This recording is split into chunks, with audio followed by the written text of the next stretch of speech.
Kalokohan ng mga tao dito dahil sipag at sagat ang puhunan ko sa uno. Nagbibigay ng pag-asa sa mga tao na wala na, at iwakasan ng kahirapan at atin ang harapin ng ating nakalabukasan. Tulong-tulong at sama-sama, huwag mawalan ng pag-asa. Yan lang ang ating kailangan para makamit ang ilang kahirapan. Huwag panginaan ng loob, tanggalin ang duda, alisin ang kutob, taas noo, tiwala ko sa may kapot. Pangarap ko ay matupad din ang atang tulusan. Tuparin ang iyong pangarap at kasabay mong abutin ang iyong tagumpay.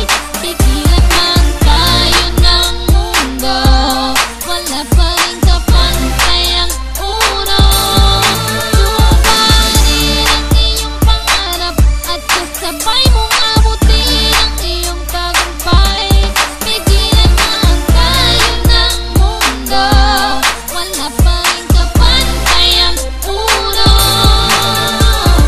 Uno, siguro dapat taan. Uno, siguro karamihan. Uno, dapat natin na marapatin upang maabot atin ang ating mga mitiin. Eto na, ang susi ng tagumpay, itaas ang kamay at iwagayway sa negosyo na nag-iisa at natatangin dadaling sa kayamanan sa dulo ng bahagan. Patuloy kami nagalubay, patuloy kami nakaagapay sa daloy ng buhay ng bawat tao tungo sa pag-unlad ng bawat Pilipino. Dito lang sa uno hinahanap mo, halina at sumali na sa totoo. Ito na ang daan para tayo umangat, proud to be ka-uno kaya tayo ang sigaw. Tuparin ang iyong pangarap at kasabay mong abutin ang iyong tagumpay.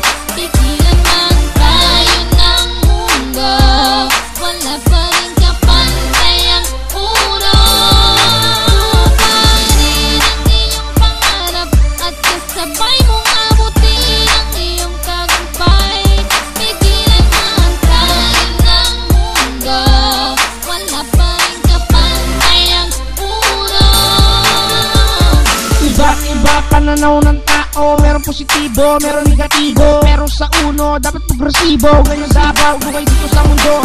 Utak mayaman ang utak mahirap. Ano ba ang gusto mo sa iyong hinaharap? Tandaan mo, pag may tinanim sigurado may aanihin. Uno,